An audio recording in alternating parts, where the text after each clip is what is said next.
اعوذ باللہ من الشیطان الرجیم بسم اللہ الرحمن الرحیم وَإِذْ أَخَذْنَا مِيثَاقَكُمْ لَا تَسْفِكُونَ دِمَاءَكُمْ وَلَا تُخْرِجُونَ أَنفُسَكُمْ مِنْ دِيَارِكُمْ ثُمَّ أَقْرَرْتُمْ وَأَنْتُمْ تَشْهَدُونَ ثُمَّ أَنْتُمْ هَؤُلَاءِ تَقْتُلُونَ أَنفُسَكُمْ وَتُخْرِجُونَ فَرِيقًا مِنْكُمْ مِنْ دِيَارِهِمْ تَظَاهَرُونَ عَلَيْهِمْ بِالْإِثْمِ وَالْعُدْوَانِ فَإِنْ يَأْتُوكُمْ أُسَارَىٰ تُفَادُوهُمْ وَهُوَ مُحَرَّمٌ عَلَيْكُمْ إِخْرَاجُهُمْ أَفَتُؤْمِنُونَ بِبَعْضِ الْكِتَابِ وَتَكْفُرُونَ بِبَعْضٍ فَمَا جَزَاءُ مَنْ يَفْعَلُ ذَلِكَ مِنْكُمْ إِلَّا خِزْيٌ فِي الْحَيَاةِ الدُّنْيَا وَيَوْمَ الْقِيَامَةِ يُرَدُّونَ إِلَىٰ أَشَدِّ الْعَذَابِ وَمَا اللَّهُ بِغَافِلٍ عَمَّا تَعْمَلُونَ أُولَٰئِكَ الَّذِينَ اشْتَرَوُا الْحَيَاةَ الدُّنْيَا بِالْآخِرَةِ فَلَا يُخَفَّفُ عَنْهُمُ الْعَذَابُ وَلَا هُمْ يُنصَرُونَ۔ اور جب ہم نے تم سے یہ قول اور اقرار لیا کہ باہم خون ریزی مت کرنا اور ایک دوسرے کو ترک وطن مت کرانا، پھر تم نے اقرار بھی کر لیا، اور اقرار بھی ایسا جیسے تم شہادت دیتے ہو، پھر تم یہ موجود ہو کہ باہم قتل اور قتال بھی کرتے ہو اور ایک دوسرے کو ترک وطن بھی کراتے ہو، ان اپنوں کے مقابلے میں امداد کرتے ہو گناہ اور ظلم کے ساتھ، اور اگر ان لوگوں میں سے کوئی گرفتار ہو کر تم تک پہنچ جاتا ہے تو ایسوں کو کچھ خرچ کرا کر رہا کرا دیتے ہو، حالانکہ یہ بات ہے تم کو ان کا ترک وطن کرا دینا بھی ممنوع ہے۔ تو کیا کتاب کے بعض احکام پر تم ایمان رکھتے ہو اور بعض احکام پر ایمان نہیں رکھتے؟ سو اور کیا سزا ہو ایسے شخص کی جو تم لوگوں میں سے ایسی حرکت کرے بجز رسوائی کے،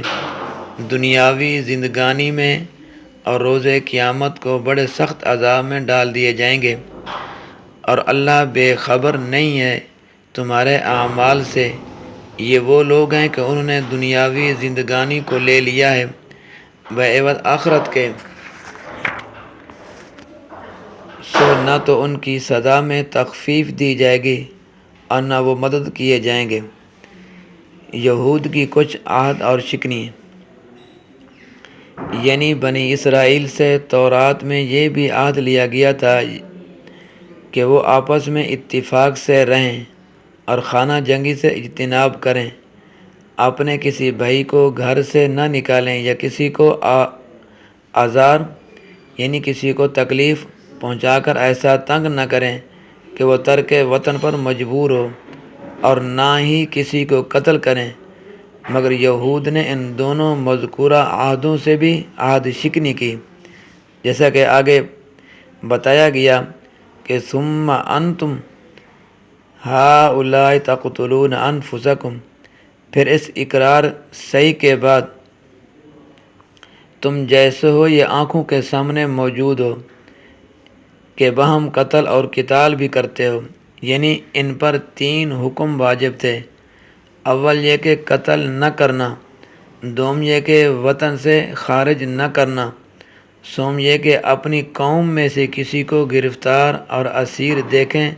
تو روپیہ خرچ کر کے چھڑا دینا۔ سو ان لوگوں نے حکم اول اور دوم کو تو ضائع کر دیا تھا اور سوم کا اہتمام کرتے تھے، اور تفصیل ان کی اس طرح ہے کہ ابتدائی اسلام میں اہل مدینہ میں 2 قومیں آباد تھیں۔ کتنی؟ 2 قومیں آباد تھیں، اوس اور خزرج، اور ان میں سے باہم عداوت رہتی تھی اور کبھی کبھی جنگ اور قتال کی بھی نوبت آتی تھی، اور مدینہ کے گرد و نواح میں 2 قومیں یعنی یہود کی آباد تھیں، بنی قریظہ اور بنی نذیر۔ اوس اور بنی قریظہ باہم دوست اور حلیف تھے، اور خزرج اور بنی نذیر باہم دوست اور حلیف تھے۔ جب اوس اور خزرج کی باہم جنگ ہوتی تو دوستی اور حلیف ہونے کی وجہ سے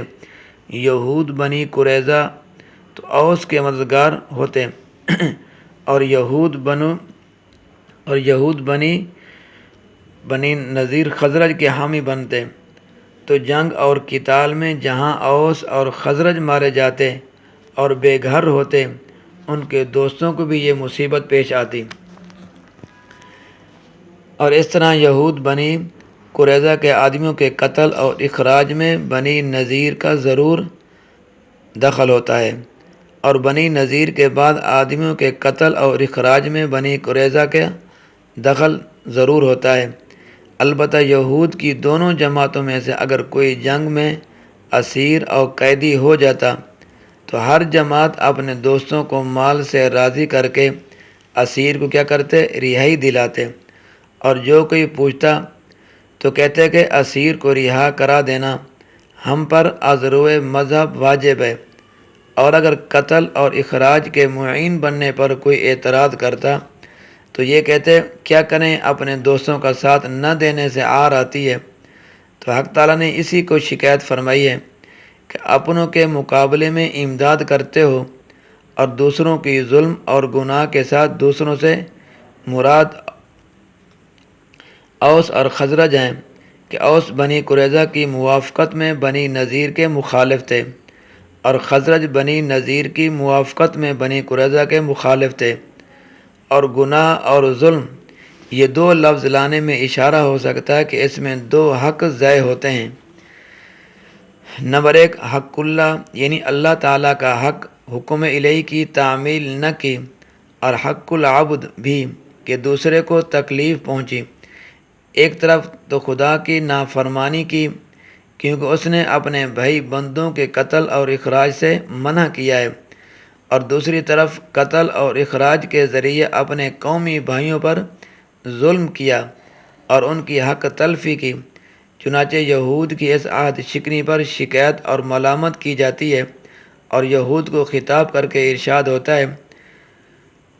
افتؤمنون ببعض الکتاب وتکفرون ببعض، تو کیا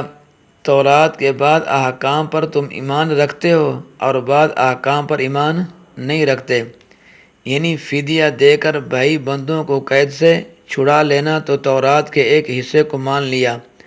اور ایک حصے کو ٹھکرا دیا کہ بھائی بندوں کے قتل اور اخراج پر پرواہ نہ کی۔ یہود کے جرم کی سزا، خدا کے بعض حکموں کو ماننا اور بعض حکموں کو نہ ماننا یہ بڑا جرم ہے، اور خدائی احکام کے ساتھ ایک قسم کا کیا ہے؟ استہزاء ہے۔ اس لیے آگے اس جرم کی سزا کی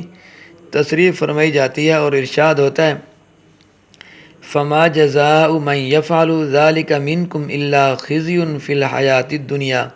ویوم القیامة يردون الى اشد العذاب وما اللہ بغافل عما تعملون۔ یعنی یہاں یہود کے لیے ان کی بد عادیوں اور بد اعمالیوں کے بعد دو سزاؤں کا ذکر فرمایا۔ ایک دنیا کی سزا کہ ذلت اور رسوائی نصیب ہوگی، اور دوسری آخرت کی سزا کہ اشد العذاب